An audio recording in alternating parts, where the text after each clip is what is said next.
जय हिंद दोस्तों, आप देख रहे हैं डीओ न्यूज़। अगर वीडियो पसंद आए तो वीडियो को लाइक कीजिए, चैनल को सब्सक्राइब कीजिए और बेल आइकन दबाना बिल्कुल मत भूलिएगा। और अगर हमें सपोर्ट करना चाहते हैं तो details pin comment description box और स्क्रीन पर भी फ्लैश करेंगे। धन्यवाद। माफ़ कीजिएगा, मेरी आवाज़ थोड़ी आपको भारी आ रही होगी। मैंने आपको पिछले प्रोग्राम में भी बताया था कि तबीयत ठीक नहीं थी मेरी। अभी पूरी तरह स्वस्थ नहीं हुआ, लेकिन आज आना बहुत ज़रूरी था क्योंकि एक मुद्दा चल रहा है, उसके ऊपर एक इंटरनेशनल कंट्रोवर्सी खड़ी करने की कोशिश की जा रही है और एक पूरी फिल्म बनाने की कोशिश की जा रही है अमेरिका की तरफ से। और बहुत सारे लोगों को मौका मिल गया है इंडिया को टारगेट करने का, इंडिया को मॉक करने का। ये पूरा मामला क्या है वो मैं आपको बताता हूँ। अगर मैं आपके सामने एक नाम लूँ और वो नाम है दाऊद गिलानी, तो आप सोचेंगे यार ये दाऊद गिलानी कौन है, दाऊद गिलानी क्या है, हम नहीं जानते।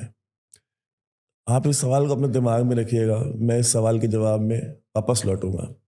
मामला क्या है? मामला ये है कि अमेरिका में इंडाइटमेंट हुई है कोर्ट में। एक केस रजिस्टर किया गया है जिसमें कि अमेरिका की 3 फेडरल एजेंसीज उन्होंने अपने अपने एविडेंसेस रखे हैं, जिसमें New York police department, NYPD, DEA और एफबीआई।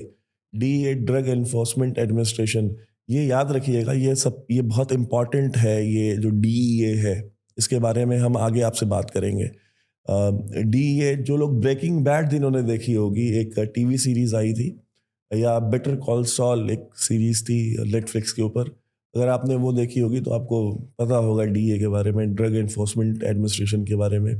अमेरिका के अंदर जितनी भी ड्रग डीलिंग होती है या उसके ऊपर जो कार्रवाई होती है, उसके ऊपर जो नज़र रखी जाती है, उसका जो प्रोसिक्यूशन है, अरेस्ट है, इंक्वायरीज हैं, ये सारी डीए करती है।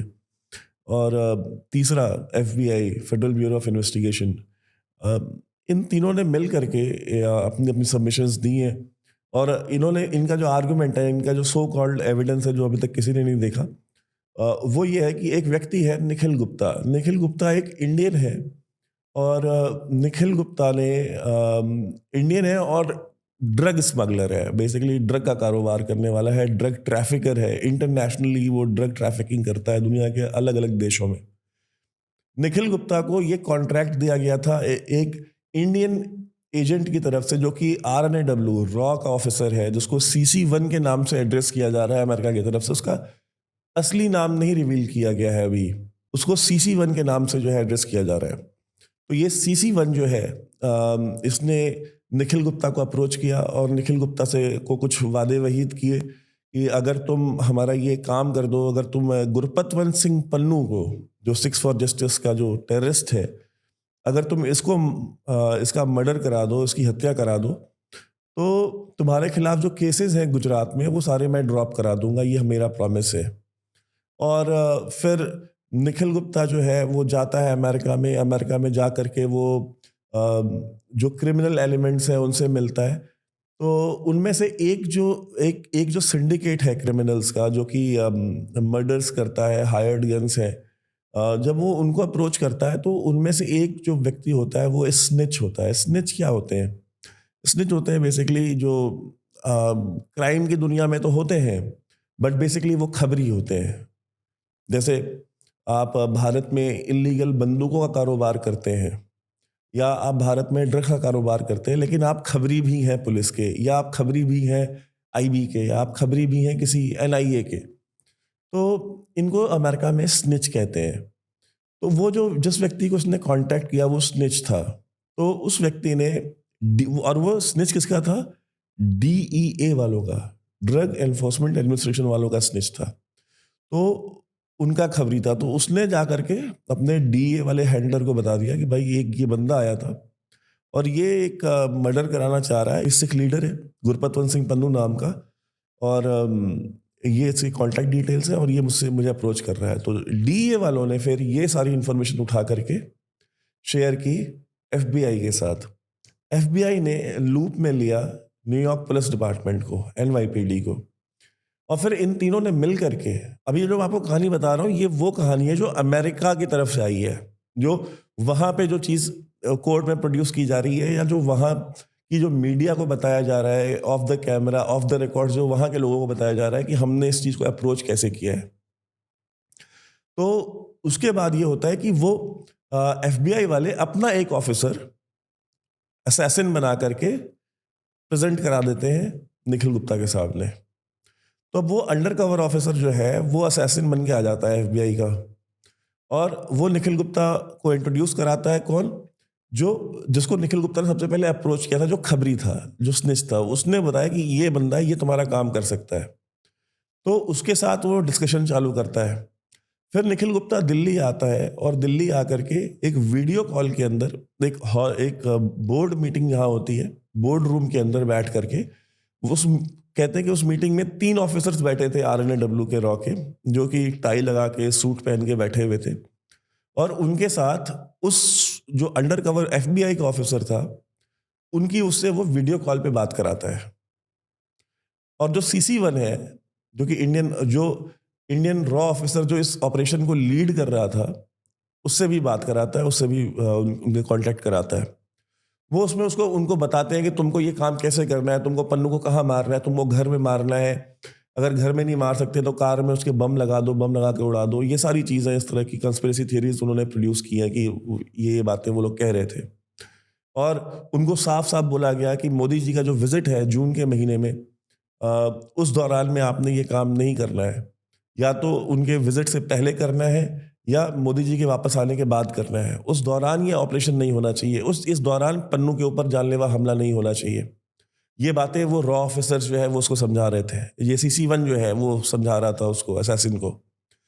तो अब ये निखिल गुप्ता जो है, ये निखिल गुप्ता वापस जाता है, वापस जा करके वहाँ पे ये सारा का सारा ये सिस्टम चल रहा होता है, और इन द मीनवाइल ये सारी कम्युनिकेशंस हैं, ये सिग्नल के ऊपर और व्हाट्सएप के ऊपर ये सारी कम्युनिकेशन हो रही होती है, जिसको जो अमेरिकन एजेंसीज हैं वो रिकॉर्ड कर रही होती हैं, और ये सारी as a evidence, incriminating evidence के तौर पे उसको इकट्ठा कर रही होती हैं। जो मैसेजेस डिलीट भी कर दिए गए होते हैं उनको भी रिट्रीव करके रखती हैं वो।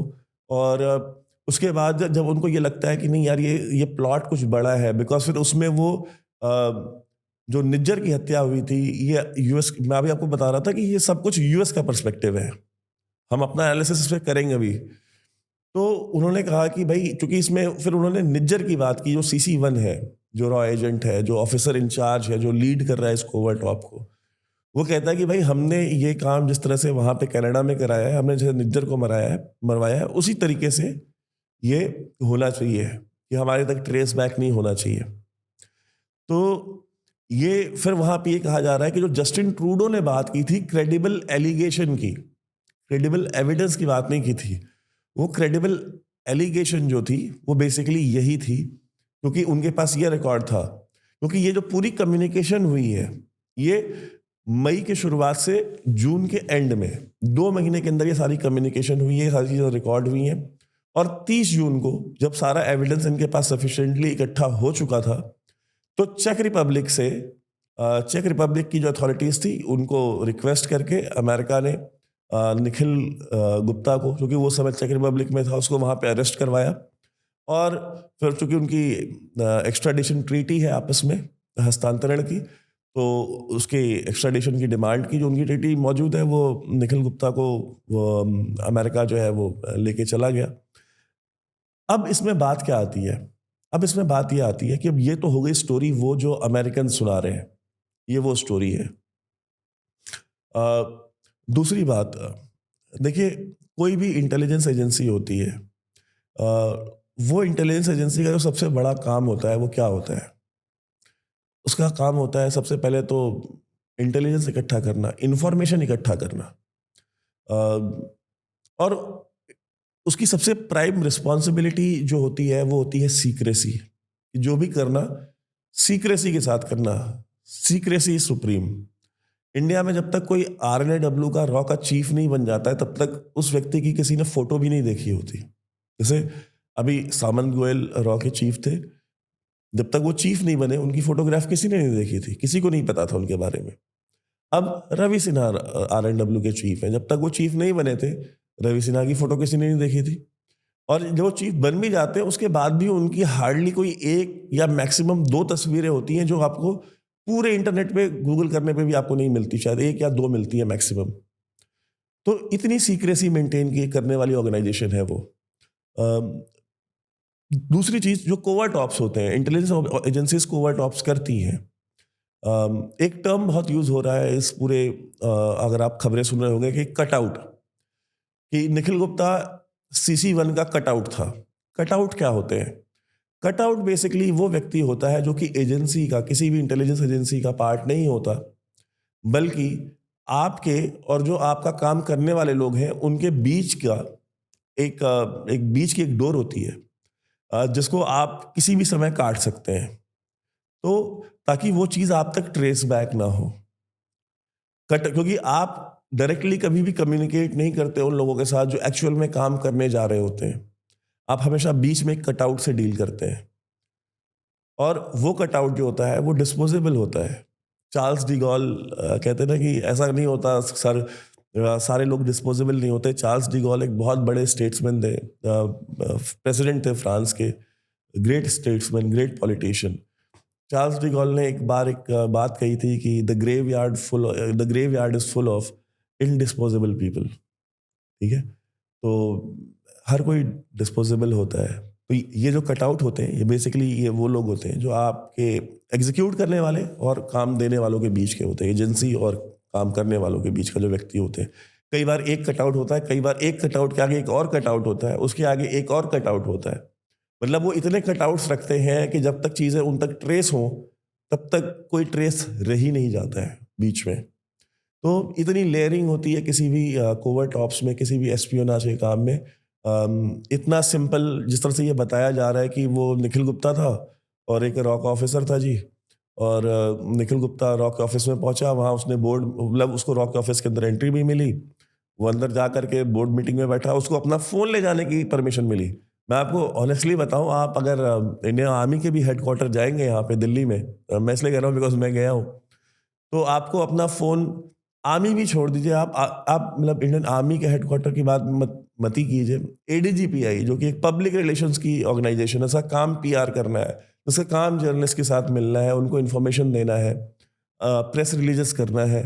आप ADGPI के भी ऑफिस जाएंगे या इंडियन एयरफोर्स के जो स्पोक्स पर्सन है, आप उनके पास जाएंगे, आपको वहां पे भी अपना सेलफोन ले जाने की परमिशन नहीं मिलती है। You don't have the permission to carry any electronic gadget. तो किसी भी इंटेलिजेंस एजेंसी, चाहे वो IB हो, चाहे वो RNW हो, इट्स इम्पॉसिबल कि वहां पे आपको फोन ले जाने की परमिशन दी जाए। तो और ये तो कह रहे हैं कि भाई बोर्ड मीटिंग में 3 ऑफिसर बैठे, सूट पहन के, टाई लगा के, 3 पीस सूट पहना हुआ था, और यहाँ पे वो अंदर जो है निखिल गुप्ता बैठ के वीडियो कॉल पे उनसे उनकी बात करा रहा था। I mean this is preposterous, like absolutely insane. नहीं पॉसिबल है, टू बी वेरी ऑनेस्ट। तीसरा इसमें क्या होता है कि कोई भी इंटेलिजेंस एजेंसी जब भी कोई कोवर्ट ऑप करती है, तो उसकी जो सबसे बड़ी प्रायोरिटी होती है, या उसका जो 99% एफर्ट होता है, वो अपने काम को एग्जीक्यूट करने में नहीं होता। किसी भी इंटेलिजेंस एजेंसी का 99% एफर्ट जो होता है, वो अपने ट्रेसेस को मिटाने में होता है। फॉर एग्जाम्पल, अगर कोई, मैं कहता हूँ MI6 का एग्जाम्पल ले लेता हूँ, मैं RNW का एग्जाम्पल नहीं लेता। अगर MI6 या CIA कोई ऑपरेशन करती है, मान लीजिए CIA इंडिया में कोई ऑपरेशन करती है, किसी इंडिविजुअल के खिलाफ, मेरे खिलाफ करती है, तो अगर CIA अगर वैभव सिंह के खिलाफ कोई ऑपरेशन करती है, तो वैभव सिंह को मारने के लिए या किसी भी इंडियन को मारने के लिए उनको जो हायर्ड गन चाहिए, वो कितने में मिल जाएगी? इंडिया में तो लोग 40,000, 50,000, 5,000, 10,000, 1 लाख, इतने में तो वो किसी को भी गोली मार देते हैं। इस तरह तो पैसे नहीं लगते किसी को मरवाने के लिए। मैं कहता हूँ चलो 50 लाख रुपए ही लग गए, 50 लाख रुपए ही दे दिए उन्होंने, या 1 करोड़ दे दिए। अगर वो 1 करोड़ रुपए अगर वो खर्च करते हैं, उनके लिए मुझे मारने के लिए कोई बंदा ढूंढना बहुत आसान काम है, 2 मिनट का काम है, क्योंकि ऐसे लोग बहुत बेरोजगार फिर रहे हैं इस देश में। वो तो मिल जाएगा उनको। उनका एफर्ट एक्चुअली किस चीज पे जा रहा है?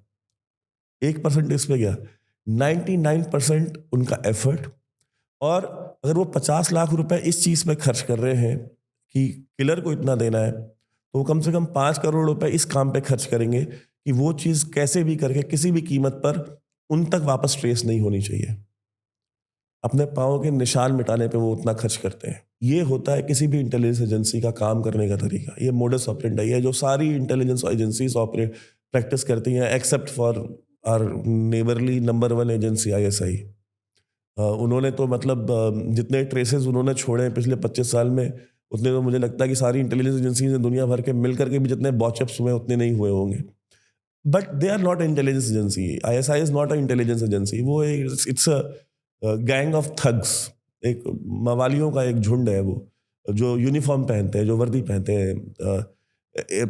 I mean intelligence is not something that is done by people like ISI. It is a very different ball game. अब इस स्टोरी में जो मेन कैरेक्टर आता है, कि जहां से ये कहानी शुरू होती है, वो स्निच किसका है? डीईए का है।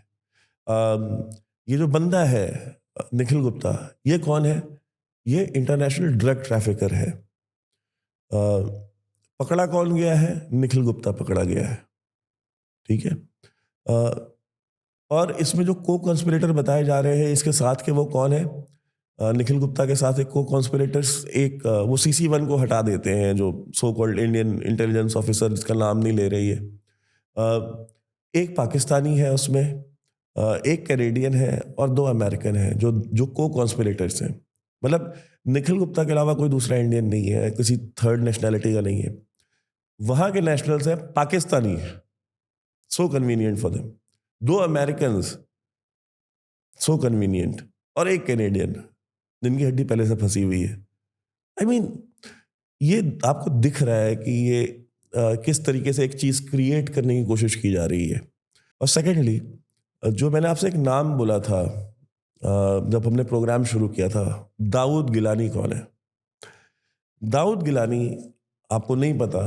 अगर आप सर्च करेंगे तो आपको पता चलेगा कि दाऊद गिलानी का नाम इंडिया में, पाकिस्तान में, बाकी जगहों पे लोग जानते हैं डेविड कोलमैन हेडली। जी हाँ, डेविड कोलमैन हेडली, जो कि 26/11 के हमलों का one of the key accused था, जिसने सारी रेकी की बॉम्बे में, जिसने लोकेशन शॉर्टलिस्ट की कहाँ कहाँ हमले करने हैं, कैफे लियोपोल्ड में, छत्रपति शिवाजी टर्मिनस पे, और ताजमहल पैलेस में, और इन बाकी सारी लोकेशंस पे। ये डेविड कोलमैन हेडली जो है, इसका असली नाम दाऊद गिलानी था। इसका फादर जो है, इसका बाप एक पाकिस्तानी था जो कि अमेरिका में रहता था, और इसकी मदर एक अमेरिकन थी, रहने वाला लाहौर का था। और प्राइमरी एजुकेशन, बेसिक एजुकेशन इसकी पाकिस्तान में ही हुई, हबीब पब्लिक स्कूल में। और ये 17-18 साल की उम्र तक पाकिस्तान में रहा। उसके बाद फिर, क्योंकि बहुत कम एज में ही इसके पेरेंट्स का तलाक हो गया था और उसकी माँ वापस फिलाडेल्फिया की रहने वाली थी, वहाँ वापस चली गई थी। तो 17-18 साल की उम्र में फिर ये पाकिस्तान से निकला और वापस फिलाडेल्फिया पहुंचा, जहाँ पे डेविड कोलमैन हेडली यानी दाऊद गिलानी की माँ द खैबर पास के नाम से एक पब चलाया करती थी। और वहाँ पे पहुँचने के बाद ये हेरोइन करने लगा और फिर धीरे धीरे ड्रग स्मगलिंग के धंधे में आ गया।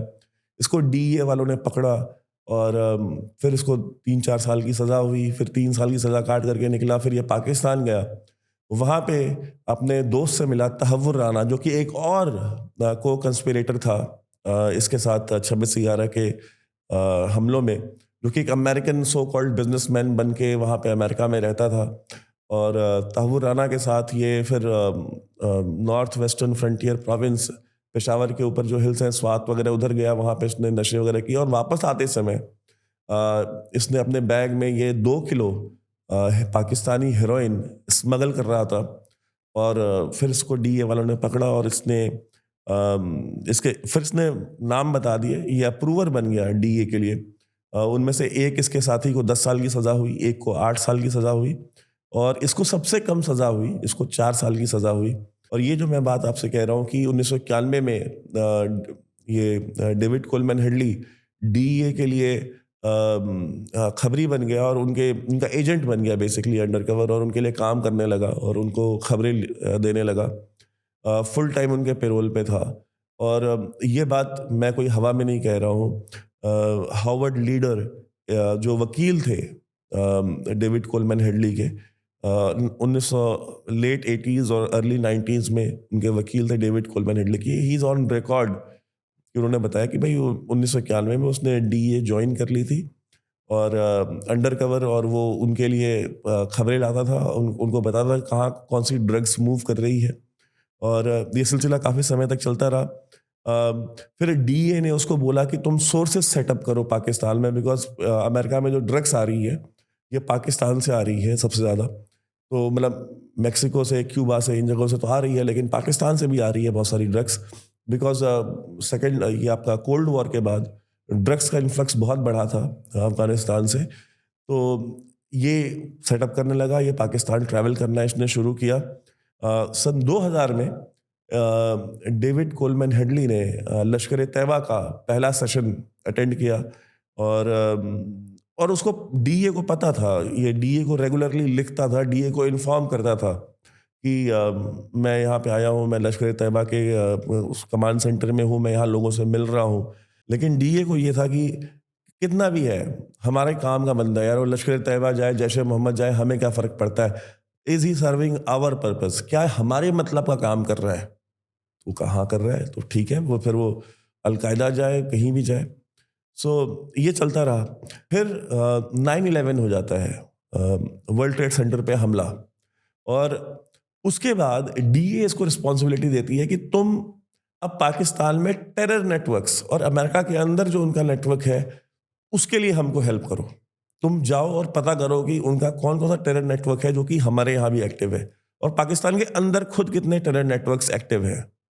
क्योंकि 9/11 का जब हमला हुआ वर्ल्ड ट्रेड सेंटर पे, तो उसके बाद एक पूरी दुनिया चेंज हो गई थी अमेरिका के अंदर। उसका जो वर्ल्ड व्यू था वो चेंज हो गया था। वो जिस तरह से आतंकवाद को देखता था, उससे पहले वर्ल्ड ट्रेड सेंटर पे हमले से पहले आतंकवाद अमेरिका के लिए एक लॉ एंड ऑर्डर का मसला था। जब इंडिया ये कहता था कि भाई जम्मू कश्मीर में हजारों लोग मर चुके हैं, आतंकवाद अपने चरम पे है, पाकिस्तान आतंकवादियों को पैसा दे रहा है, हथियार दे रहा है, इनोसेंट लोग मारे जा रहे हैं, सिक्योरिटी फोर्सेस के लोग मारे जा रहे हैं, तो अमेरिका कहता था भाई ये तो आपका अपना इंटरनल लॉ एंड ऑर्डर का मसला है, आप इसको देखिए। टेररिज्म नाम की कोई चीज एग्जिस्ट ही नहीं करती थी अमेरिका की डिक्शनरी में। और 9/11 के बाद भी डीईए को पता था ये बात कि डेविड कोलमैन हेडली 2 जुलाई 2002 में लश्कर तैयबा का जो बेसिक ट्रेनिंग कोर्स होता है, जो कि पीओके में होता है, उसको दौराए आम कहते हैं। पहले पीओके में होता था, अब सिंध में भी होता है, खैबर पख्तूनख्वा में भी कराते हैं और बाकी इलाकों में भी कराते हैं।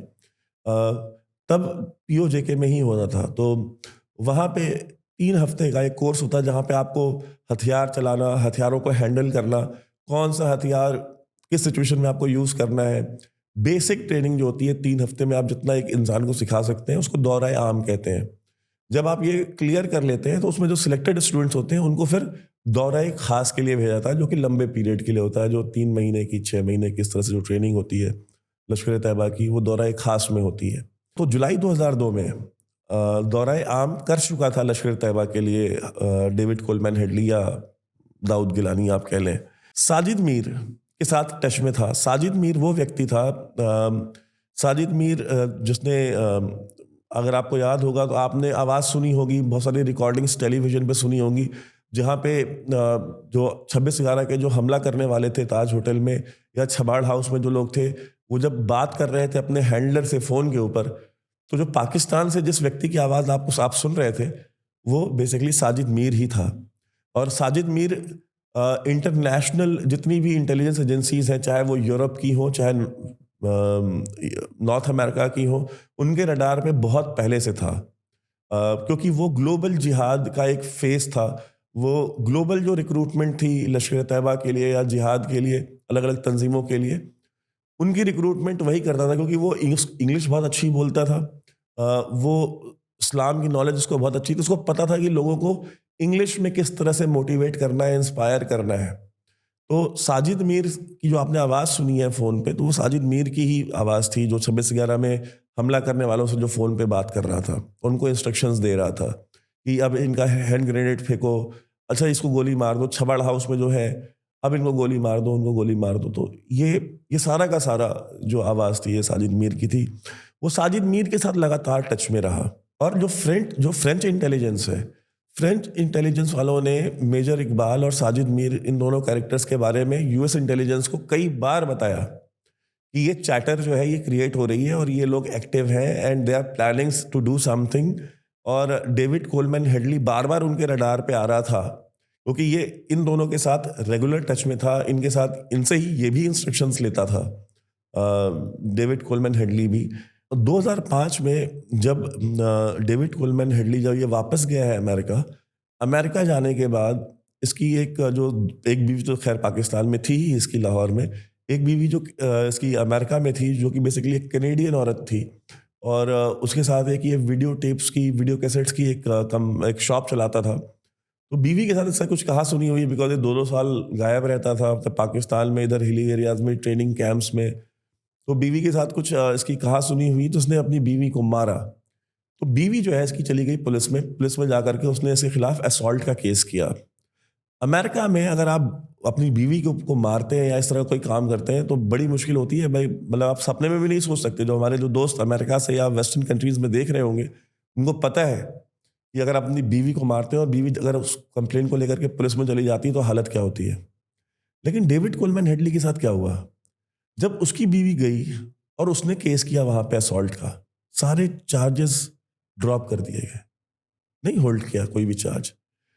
उसके बाद उसकी बीवी 3 बार एफबीआई के ऑफिस गई, एफबीआई के ऑफिसर से मिली और उनको बताया कि उसका जो हस्बैंड है, उसका हस्बैंड पाकिस्तान जाता है, वहाँ पे लश्कर तैयबा के लोगों से मिलता है, लश्कर तैयबा के लोगों के साथ कांटेक्ट में रहता है, और आया है इसने नाइट विजन गॉगल्स खरीदे हैं।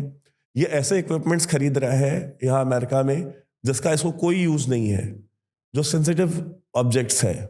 एक नॉर्मल आदमी को नाइट विजन गॉगल्स क्यों चाहिए? तो उसने 2-3 बार वो 3-4 महीने के अंतराल में 3-4 बार वो गई अपने एफबीआई के ऑफिसर से मिली। वो जब भी जाती थी, एफबीआई वाले डीईए वालों को बुलाते थे और डीईए वाले आकर के एफबीआई वालों से डेविड कोलमैन हेडली को छुड़ा ले जाते थे और वो बरी हो जाता था। मतलब he was getting away with everything. बीवी को मार के बच जाना, लश्कर तैयबा में दौराए आम की ट्रेनिंग करना, आर्म्स की मतलब लिटरली एक टेररिस्ट कैंप में ट्रेनिंग करके आ रहा है, बीवी बता रही है, लेकिन डीए वाले उसको छुड़वा ले रहे हैं, एफबीआई से भी, इधर से भी, उधर से भी। Nothing was sticking to him, कोई भी आरोप उसके ऊपर चिपक नहीं रहा था। फिर उसके बाद वो वापस लौट के आता है, वापस लौट के आने के बाद वो फिर वही major Iqbal, by the way major Iqbal के ऊपर इंटरपोल का नोटिस भी इशू हुआ था। इंटरपोल का नोटिस था इशू मेजर इकबाल के नाम पे, और वो लगातार मेजर इकबाल के साथ और साजिद मीर के साथ ईमेल्स एक्सचेंज कर रहा था, उनका नाम लिख रहा था मेल्स में, उन मेल्स के अंदर उनकी ईमेल आईडी, उनके रियल नाम मेंशन कर रहा था। और किसी भी इंटेलिजेंस एजेंसी ने अमेरिका की इस चीज़ को ज़रूरी नहीं समझा कि there is something wrong with this. ये एक व्यक्ति जिसके खिलाफ इंटरपोल का नोटिस इशू हुआ है उससे बात कर रहा है। साजिद मीर जो कि ऑलरेडी उनके रडार पे है, उनसे रेगुलर ईमेल पे बात कर रहा है, इंस्ट्रक्शंस ले रहा है। एक व्यक्ति जो कि इतने डिजिटल ट्रेल्स छोड़ रहा है जैसा कोई हिसाब नहीं है, उसको इन्होंने बिल्कुल दरकिनार किया, उसको इग्नोर किया। उसके बाद इसने तीसरी शादी की फायजा के साथ। फायजा एक मोरक्कन लड़की थी जो कि मेडिकल स्टूडेंट थी अमेरिका में। इसने उसके साथ शादी की और हनीमून के नाम पे ये ताज होटल गया। ताज होटल पहुंचने के बाद ये उसके साथ वहाँ पे रहा, वहाँ पे ये फ़ोटोज़ खींचता था, वीडियोस बनाता था, और वहाँ पे शॉपिंग करता था, क्रेडिट कार्ड से शॉपिंग करता था। वो एक और डिजिटल ट्रेल है कि भाई आप क्रेडिट कार्ड से शॉपिंग कर रहे हैं, कैश में करते हैं तो कोई ट्रेल नहीं भी होती है, बट क्रेडिट कार्ड की तो ट्रेल रहेगी। तो उसको भी इग्नोर किया गया। और उस क्रेडिट कार्ड में पैसे कहाँ से भरे जा रहे थे? वो पैसे भरे जा रहे थे तहव्वुर राना की तरफ से और साजिद मीर और इन जैसे लोगों की तरफ से, जो कि ऑलरेडी उनके रडार पे थे, लेकिन उसको भी इग्नोर किया गया। और फायजा जो है, जो कि इसकी तीसरी बीवी मोरक्को की, ये दिसंबर 2007 से लेकर के अप्रैल 2008 के बीच में 3 बार यूएस एम्बेसी जाती है, जो कि इस्लामाबाद में थी।